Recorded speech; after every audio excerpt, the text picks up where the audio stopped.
Yes, I'm back. I had 2 weeks off. 2 weeks just to sort out a few things and to take a break. Because after doing this for like 3 years continuously without missing a beat, I decided that I'm going to take a little break and see what happens. And guess what happened?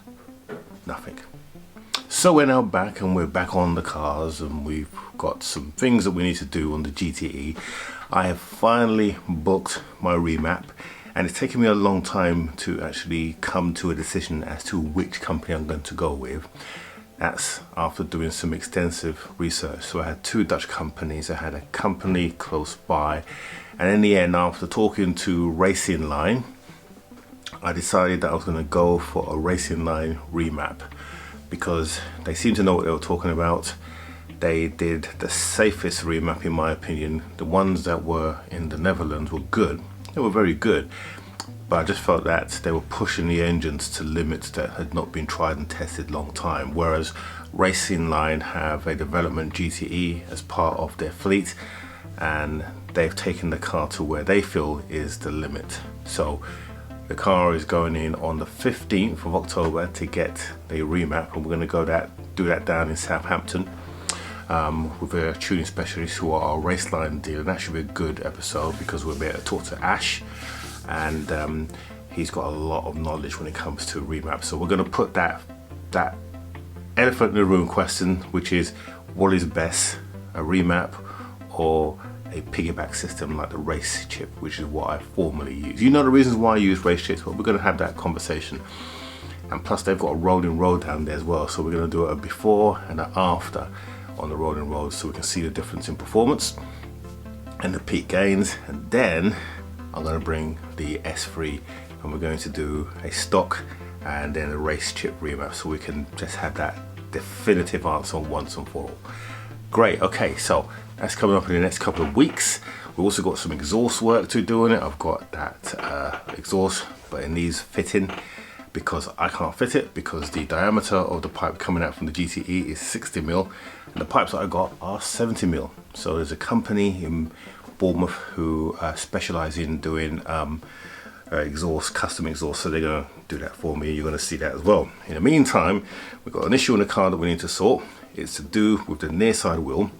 I took the car for its first long run the other day and it was great. I was actually really impressed the way the car performs on the motorway, because running in GTE mode you get the best of both worlds. You get the economy of a diesel and better than a diesel actually, plus you get the added torque from the electric motor. And to be fair, I did about 100 miles and in that 100 mile trip it used up about 4 miles of battery life, if that's anything to go by. So, and that's in GTE mode. So really impressed with that. Shows that you can actually do pretty decent range with an electric motor combined using the hybrid mode. Anyway, while I was on that journey, I found that the wheel bearing was getting louder and louder. At first I thought it was a tyre noise, but it clearly wasn't a tyre noise because I've got the same tyres in my S3. Doesn't make that noise on those, and those are new as well. So the only conclusion was that it had to be a wheel bearing. So I'm going to take that wheel bearing off the near side, because I had a friend with me in the car at the time and he clearly said, yeah, it's definitely coming from this wheel, because in the driver's side you can't distinguish where that sound was coming from. I had a hunch it was the passenger side, but until I had a passenger in there to prove it, then now we know that it's conclusively that it's really loud on that corner. So let's go and take that off now and see what we find. Right, so we're going to jack the car up, we'll take the wheel off and then we'll start dismantling the hub. So we've got to take the brakes off, we've got to take the discs off, we've got to take the center nut off, undo the bottom of the wishbone so that we can loosen up the hub, and then we can then extract it, and then we'll be able to turn it around so that we can take out the hub. Now these on the floor here, that's all the tools that we're going to use to complete this job, not many. And here is the replacement hub. So you can see that here. Now back in the day you used to have to press these out and it was a complete mare. Now they're held together by 3 bolts now, So just 3 bolts. Just put this on the floor carefully. So 3 bolts, 1, 2, 3. That's all that holds it into place. So I am hoping that this is the correct size, because I did make sure that it was, but you never know. And we'll get this fitted. So let's start off by jacking the car up, taking that wheel off, and start undoing that center hub.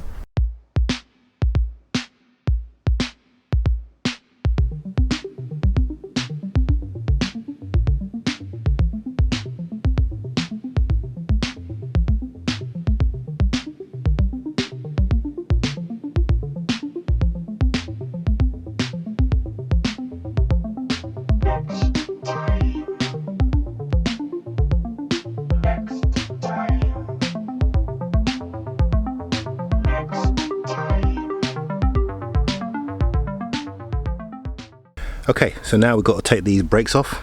The brakes are held in by 2 bolts, so 1 here, 1 at the bottom, obviously. In here you have a nut. You need a 16mm spanner to hold so you can loosen that off. Then once you take this bolt and that bolt off, then the actual caliper itself will just come loose, and we can then hang it up somewhere over here. Then of course we've got to take off the little disc here, and then we take the carrier off first. And that's held in by 2 18mm bolts. These 2 bolts here, 1 at the top, 1 down the bottom, and then we're good. So we'll take those off, and then that'll take us into the next stage. So far, pretty good.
Right, so now that that's out of the way, you can now see the 3 bolts that we need to loosen up. So 3 splines, or triple squares the Americans will say. Remove those, and then this hub here should just come away. You can look at that now, you can really see that's in a real bad place. Right, let's get that sorted.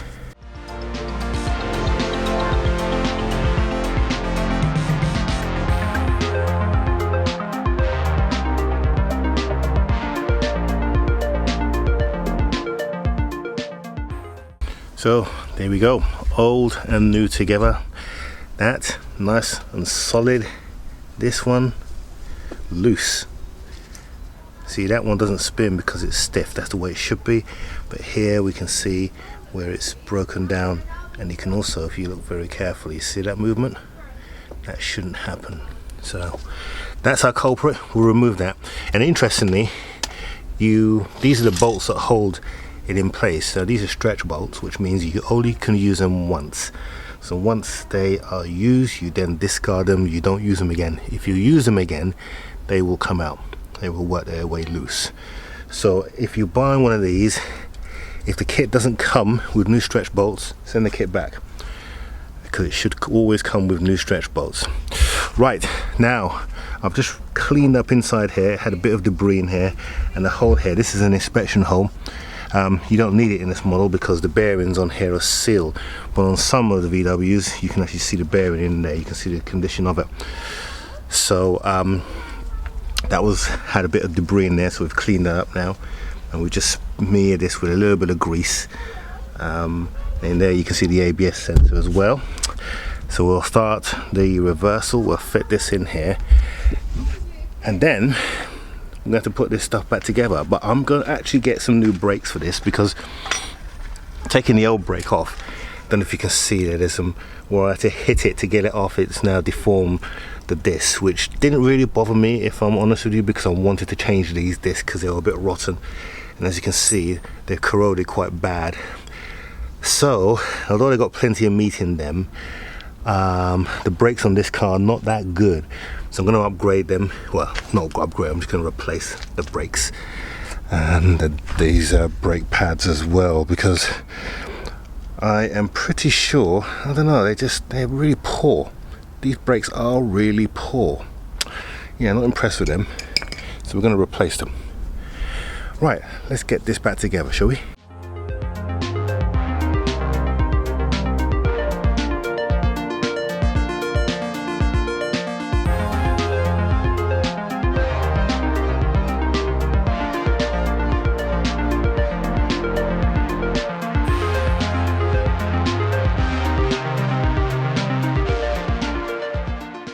Okay, it's the next day, and you can see we've got the hub all together, and everything is good to go. What I've decided to do, going to replace the disc.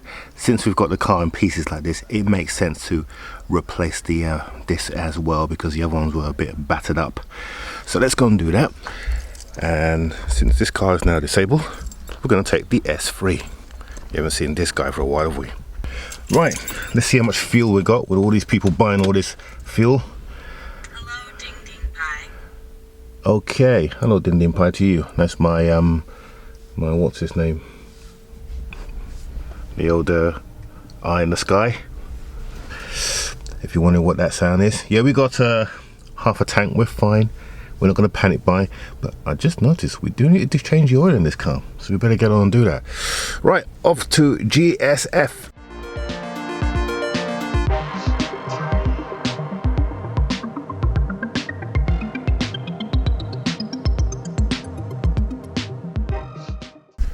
Okay, so we're back. So I bought some Drive Tech discs, and the reason why I buy the Drive Tech, I like this as a brand, because they got this protective paint all over the disc, which means that you don't have to clean the disc down.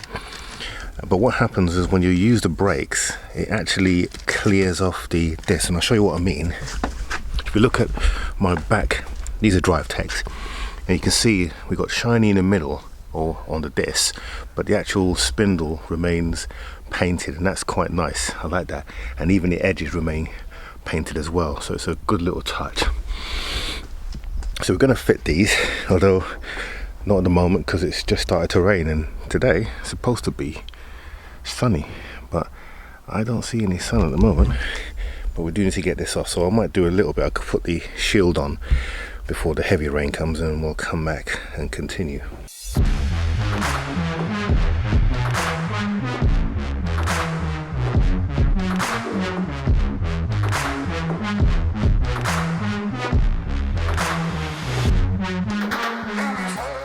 Okay, so we've got the brake pads on, and these brake pads are a little bit tricky to get on because you've got these pre-spring loaders. And this side is fine, it's easy because you can see it. The other side you're blind, so you have to be really careful to make sure that the little end here, the tip, that it doesn't bend out and get caught on the side here. So it's a little bit tricky, but we've got them in now. You can see it in place. So now we've just got to put the old caliper in. But to do that, we need to just wind this in now. And once we wind in the piston here, it doesn't need that much, just needs a little bit. We'll then be able to slide it just on top here. But first of all, we need to just open the bonnet and release the brake master cylinder, so that the brake fluid, that's what I was looking for, has somewhere to go. Otherwise we create a little bit of a vacuum. We're just fighting against ourselves. So we'll do that now. Okay, we'll just do that. Now some people say you don't need to do this, but this doesn't have a vent in there, so there's nowhere for the pressure to go. So we're just releasing it up, and then at least it can vent, and it makes it easy to push the piston in. Okay, before I go and do the other side, I'm just taking the wing off because the alignment on this wing is absolutely pathetic, thanks to Bill and Ben. And if you haven't seen the Bill and Ben video, look up here at the link and you'll see what I'm talking about. But what it is, this hinge here, they've put it in the wrong way around. Can you believe that? So this is what the hinge should look like. You can probably not see it there, but it bolts the front part of the wing in. This wing, nothing to bolt in. Why? Because this hinge is the wrong way around. This hinge should be up there, and I suspect there's probably a reason why they've done that, and I suspect it's all to do with alignment. But anyway, we'll find out in a second, but we need to fix that. Okay, so after some messing about, we've got the bolt back in now, and that hinge, it was just pure stupidity on their part, and there's a bolt at the top there as well that I've managed to put back. So the alignment is better. It still needs some work, but I can do that another time. It was mainly to get this secure, and it is now secure. Okay, so also we've got everything now back on. So we've put the sway bar, that's now back on, or the drop link as some may call. And we've also put the undershield in as well, because that was missing. I had a new one and that's come. It's an aftermarket one, quite difficult to get the original one, but I have ordered an original piece for the front here, and that's going to come, so I'll put that on when that arrives. But that will just bolt onto that, and I've also got the screws to go with that as well, and that will tidy this section up and protect the water bottle from debris. Good, so we just got to put the wheel on and then repeat the disc change on the other side, although the other side shouldn't be so difficult.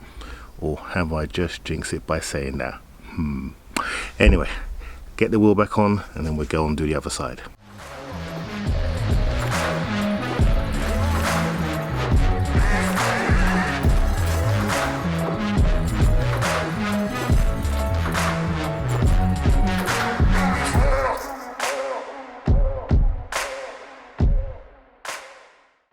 And the other side is now done as well.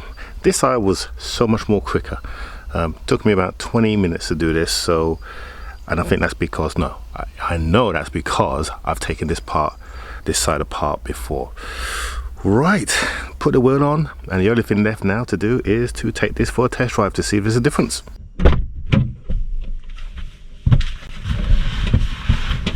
Right, okay, so we're going to test the car in pure electric mode now. So that means absolutely nothing, just pure electric. Let's see how she drives. Now, what we're hoping for, I'm going to leave the heating off. What we should have is absolute quiet.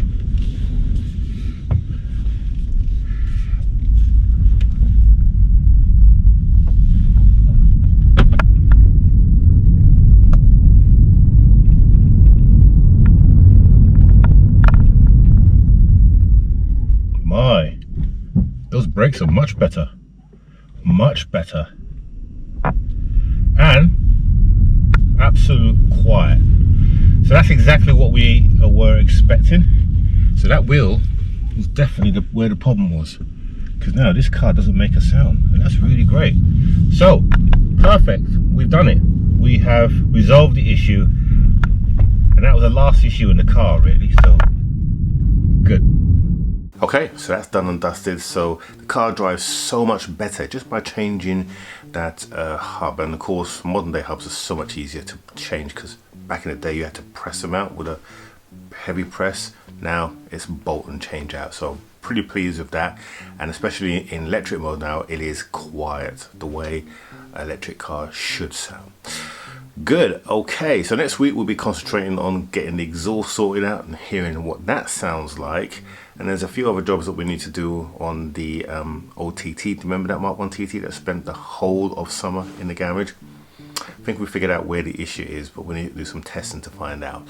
But we'll talk about that another week. In the meantime, don't forget to subscribe down here. Click on the bell notification so that you know that we're notified. And if you are just a casual viewer, consider subscribing because it helps with some of the new projects that I'm doing. Got some deals coming up, and that's kind of the thing that I've been working on the last couple of weeks because I want to try and kind of change the direction. But more of that in a later channel, in a later episode, because we need to talk about the salvage market, and I'm moving away from that. And well, you'll find out coming up soon. Have a good week, guys. We will see you on the next one.